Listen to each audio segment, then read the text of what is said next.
नमस्कार दोस्तों, स्वागत है आपका मेरे YouTube चैनल पे। दोस्तों, हम भारतीय राजनीतिक विचार की एक सीरीज़ कर रहे हैं, जिसमें कि आज हम इस वीडियो में डिस्कस करेंगे ज़ियाउद्दीन बर्नी के बारे में। ठीक है, यहाँ से अक्सर क्वेश्चन पूछ लिया जाता है नेट पॉलिटिकल साइंस में। तो चलिए समझते हैं ज़ियाउद्दीन बर्नी के बारे में। तो इनका परिचय की अगर हम बात करें तो इनका जन्म 1285 में हुआ था। दिल्ली सल्तनत के युग से संबंधित है। अलाउद्दीन खिलजी, मोहम्मद बिन तुगलक और फिरोज शाह तुगलक के ये क्या है समकालीन थे। कंजर्वेटिव और फंडामेंटलिस्ट ने माना जाता है, यानी कि कंजर्वेटिव यानी कि अनुदारवाद से यानी कि संबंधित थे। ये भारत का इतिहास लिखने वाले पहले मुस्लिम भी माने जाते हैं। फतवा ए जहानदारी सबसे महत्वपूर्ण राजनीतिक किताब है इनकी। ये कई बारी नेट में ये पूछ ली गई है, तो ये आपने नोट डाउन कर लेना है या याद रखना है। फतवा ए जहानदारी किसकी बुक है? ज़ियाउद्दीन बर्नी की। तो इनके महत्वपूर्ण कार्य के बारे में या पुस्तकें कौन कौन सी लिखी ये जान लेते हैं। तो पहली है फतवा ए जहानदारी। तो इसमें किस विषय के बारे में बोला गया है ये भी क्वेश्चन नेट में आ चुका है। तो फतवा ए जहानदारी में वो बात करते हैं मुस्लिम शासक के लिए एक नसीहत, ठीक है, और स्टेट क्राफ्ट का एक काम। इसकी तुलना आर्य शास्त्र और मैकावली के राजकुमार से की गई है। अगली जो किताब है इनकी, तारीख ए फिरोज शाही। फिरोज शाह तुगलक के शासनकाल से पहले 6 वर्षों में गयासुद्दीन बलबन के शासन से लेकर अब तक की अवधि को कवर करता है। जाबविट राज्य के कानून के बारे में भी ये किताब आपको बताती है। अब एक आदर्श सुल्तान या शासक के लिए क्या सलाह देते हैं ज़ियाउद्दीन बर्नी? सुल्तान की व्यक्तिगत और राजनीतिक भूमिका के बीच अंतर होना चाहिए, ठीक है।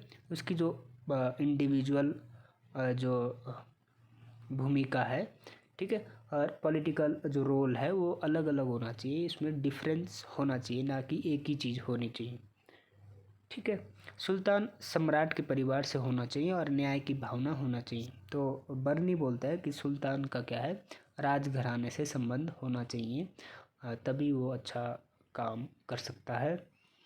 और उसके अंदर क्या है, न्याय की भावना भी होनी चाहिए। शरीयत का अनुयायी और धरती पर ईश्वर का एजेंट के रूप में वो होना चाहिए, वो शरीयत को मानने वाला होना चाहिए। सुल्तान को इस्लाम के उद्देश्यों को प्राप्त करना चाहिए और आतंक, प्रतिष्ठा और गौरव के गुणों को धारण करना चाहिए। सुल्तान को विरोध करना चाहिए।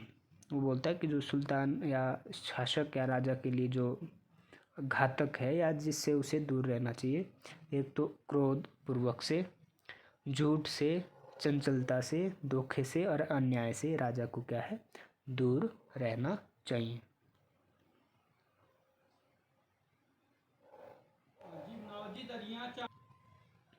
नेक्स्ट है सुल्तान को सभी रॉयल्टी या काउंसलर, सेना, मुफ्त खुफिया अधिकारी को बनाए रखना चाहिए, ठीक है। उसके पास क्या है, सेना, काउंसलर और खुफिया एजेंट होने चाहिए, ठीक है।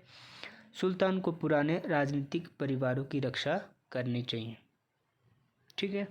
राजा के वर्चस्व के लिए वास्तविक औचित्य और शक्ति और गरिमा न्याय को लागू करने की आवश्यकता है।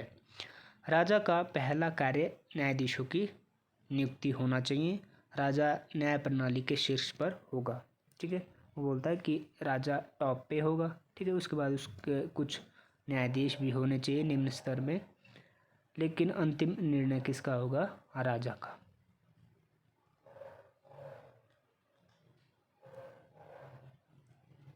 अगला है राजा को न्याय करते समय एक साथ क्षमा और दंड के बारे में जानना चाहिए। न्याय का उद्धार विषयों की धार्मिक प्रथाओं के अनुसार होना चाहिए। सुल्तान के लिए वैधता प्राप्त करने के लिए उपकरण क्या क्या वो बोलता है कि कैसे उसको हम वैलिड मान सकते हैं, जो लेजिटिमेसी है वो कैसे प्राप्त कर सकते हैं। एक साधन के रूप में धर्म का उपयोग, विद्रोह के प्रति अत्याचारी व्यवहार करना चाहिए, तभी हम उसको वैदिक मान या वैधता मान सकते हैं कि ये उचित है। आदर्श राज्य सिद्धांत के बारे में जो वर्णी के विचार है वो जानने की कोशिश करेंगे। कानून के बारे में वो बोलते हैं, उन्होंने कानून को 2 श्रेणियों में विभाजित किया है, ज़ाबविट और शरीयत। शरीयत लागू करने की अक्षमता के मामले में ज़ाबवियत को तैयार किया जाना चाहिए। ठीक है, यदि शरीयत लागू नहीं होता है या अक्षम है वो, तो उसके बदले ज़ाबवियत को तैयार किया जाना चाहिए। ज़बाबित को अतीत के साथ साथ समकालीन परिस्थितियों से भी सबक लेना चाहिए। ज़बाबियत शरीयत के साथ प्रतिध्वनित होनी चाहिए, शरीयत को नकारना नहीं चाहिए, इसे सुल्तान के प्रति वफादारी बढ़ानी चाहिए। आगे सेना के बारे में वो बात करते हैं। बर्नी का मानना है सेना तुर्की मंगोल मॉडल पर आधारित थी। उनकी जो सेना है वो तुर्की और मंगोल जो मॉडल था उस पर आधारित थी। वो 4 भागों में सेना को डिवाइड करते हैं, पैदल सेना, घुड़सवार सेना और युद्ध सेना और सहायक। तो घुड़सवार सेना को आगे वो 3 प्रकार से डिफाइन करते हैं। बिना घोड़े के सैनिक, 2 घोड़ों के साथ सैनिक और एकल घोड़ों के साथ सैनिक, ये 3 टुकड़ियाँ होनी चाहिए घुड़सवार सेना की। ठीक है, सुल्तान की निजी सेनाएं क्लब भी होनी चाहिए। अब वो नौकरशाही के बारे में कह रहे हैं कि कर का संग्रह भूमि की माप के आधार पर होना चाहिए। इसके वो 3 स्तर बोलते हैं कि कर हम कैसे कैसे लेंगे।